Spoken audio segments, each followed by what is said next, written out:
Podcast 12 APD akan mempresentasikan pemahaman kami mengenai para janji pasal 9. Allahumma salli wa sallim wa barik alaihi.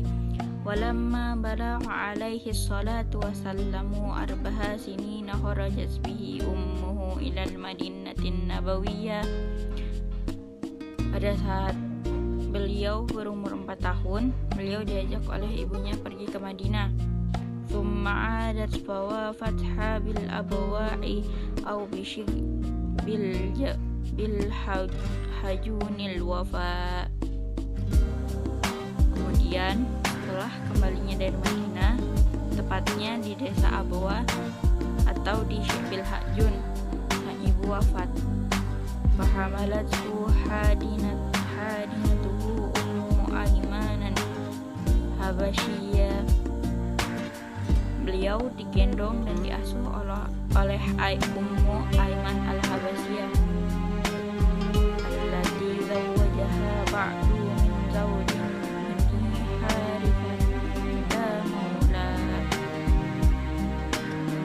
setelah itu beliau dinikahkan oleh Nabi dengan Zaid bin Haritsah, seorang mantan Nabi. Wa dakhalathu ala jaddihi Abdul Muttalib fatummahu ilaihi wa zaklahu ala Budiya. Kemudian setelah sampai di Mekah, ibu asuhnya membawa masuk ke kakeknya Abu Thalib.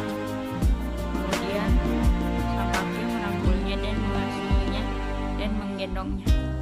Wa qala inna labani hadza la sya'nan 'aziman fa bakhil liman waqqarahu wa wala. Dan beliau berkata, anakku ini memiliki sesuatu yang agung, maka bagus sekali orang yang memuliakan dan mengasihinya. Maksudnya, orang yang memuliakan Rasulullah Shallallahu Alaihi Wasallam, maka itulah perilaku yang amat bagus. Walam tashku fi sibahu ju'an wala atasha qattu nafsuhul abiyah. Sejak beliau masih kecil, beliau tidak pernah mengadukan lapar dan dahaga. Maksudnya, sejak kecil beliau Shallallahu Alaihi Wasallam tidak pernah merepotkan siapapun dengan tidak mengadukan bahwa ia sedang lapar ataupun haus. Wa katsiran ma qada faqata bima izam wa ashba'ahu wa arwah. Sering sekali beliau tidak makan, lalu meminum air zam-zam, dan ini sudah cukup menjadikannya kenyang. Maksudnya, dengan hanya meminum air zam-zam, beliau sudah cukup merasakan kenyang. Walamma unifat bina ijaddihi Abdul Muttalib matayal maniyah. Dan setelah kakeknya Abdul Muttalib meninggal, maksudnya di sini, beliau diasuh oleh Abdul Muttalib setelah Siti Aminah meninggal. Kafalahu ammuhu Abu Thalib syaqiqu abihi Abdillah. Beliau diasuh oleh pamannya, yaitu Abu Thalib. Maksudnya, ketika Abdul Muttalib wafat, beliau diasuh oleh pamannya, yakni Abu Thalib. Kesimpulannya, bahwa Rasulullah Shallallahu Alaihi Wasallam sejak kecil beliau tidak pernah merepotkan orang lain, dan beliau Shallallahu Alaihi Wasallam selalu bersyukur atas nikmat Allah Subhanahu Wa Taala. Maka bagi orang yang mengagungkan dan memuliakan beliau Shallallahu Alaihi Wasallam, itulah sebaik-baik manusia.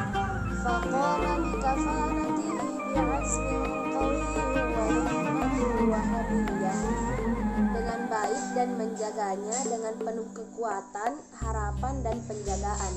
Maksudnya ialah Nabi Shallallahu Alaihi Wasallam dijaga oleh pamannya, yakni Abu Thalib, dengan penuh kasih sayang, penjagaan yang kuat dan harapan agar kelak Nabi Shallallahu Alaihi Wasallam menjadi orang yang bermanfaat. Wa qaddamahu 'alan nafsi wal banina wa rabbah. Bahkan beliau lebih didahulukan daripada putra-putra sang paman sendiri. Maksudnya ialah Abi Thalib ketika mengasuh atau merawat Rasulullah SAW, ia lebih mendahulukan Rasulullah SAW daripada anak-anaknya sendiri. Maksudnya ia lebih mementingkan atau mendahulukan keperluan Nabi SAW dibandingkan dengan kepentingan anaknya sendiri. Walamma balagha 12 sanatan rahala bihi sallallahu alaihi wasallam ammuhu Abu Talib ila al-bilad asy-syamiyah wa 'arafahu ar-rahib bahira bima hazahu min wasf an-nubuwwati wa hawah wa qala inni arahu sayyidal 'alamin wa rasulallahi wa nabiyyih. Maksud dari syair yang saya bacakan ialah ketika Rasulullah SAW berusia 12 tahun, beliau diajak oleh Abu Thalib pergi ke negeri Syam untuk berdagang. Dan pada saat beliau di negeri Syam, seorang pendeta Buhairah mengatakan bahwa Nabi SAW akan menjadi Nabi dan Rasul. Pendeta tersebut berkata seperti itu karena ia tahu bahwa pada diri Nabi SAW terdapat sifat-sifat kenabian. وقد سجد له الشجر والحجر ولا يسجدان إلا لنبي أواه. Pohon dan batu pada sujud padanya, padahal keduanya tidak bersujud kecuali kepada Nabi yang banyak kembalinya pada Allah Subhanahu wa Ta'ala. Maka dari situlah pendeta Buhairah mulai curiga kepada Nabi SAW karena sujudnya pohon dan batu merupakan salah satu ciri-ciri kenabian. Wa inna lanajidu na'tahu fil kutubil qadimatis samawiyah. Kami menemukan ciri-cirinya di dalam kitab-kitab samawi kuno. Begitulah sekiranya tanggapan pendeta Buhairah tersebut kepada Nabi SAW, di mana sang pendeta menemukan atau mengetahui ciri-ciri kenabian dari kitab-kitab samawi kuno.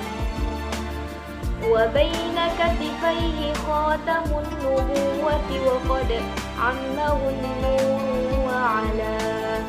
Di antara kedua punggung Nabi SAW ada cap kenabian yang diselimuti oleh cahaya. Ciri-ciri kenabian Nabi SAW semakin nampak seiring berjalannya waktu.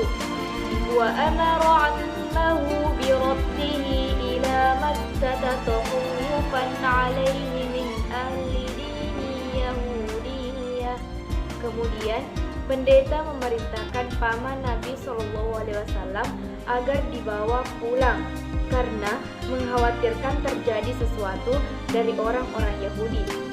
Pendeta Buhairah tersebut menyuruh paman Nabi SAW agar kembali karena pendeta mengkhawatirkan kepada orang-orang Yahudi. Pendeta takut akan ajaran yang dibawa oleh Nabi SAW beserta dengan pamannya. Faraja'a bihi wa lam yujawiz minasyamil muqaddasi Busrah. Akhirnya sang paman membawanya pulang dan tidak sampai melewati Busrah, sebuah kota yang ada di Syam. Jadi, sebagai kesimpulan, Nabi SAW ikut kepada pamannya untuk pergi ke negeri Syam. Setelah beliau tiba, pendeta Buhairah tidak menerima dengan baik kedatangan Nabi SAW bersama dengan pamannya, karena pendeta tersebut telah melihat ciri-ciri kenabian pada diri Nabi SAW, sehingga memerintahkan kepada paman dan Nabi SAW untuk dibawa pulang, karena takut paman dan Nabi SAW memberikan ajaran atau aliran kepada orang-orang Yahudi. Ini presentasi kami mengenai pemahaman kami terhadap pasal 9. Lebih dan kurangnya mohon dimaafkan. Wabillahi taufiq wassa'adah. Wassalamualaikum warahmatullahi wabarakatuh.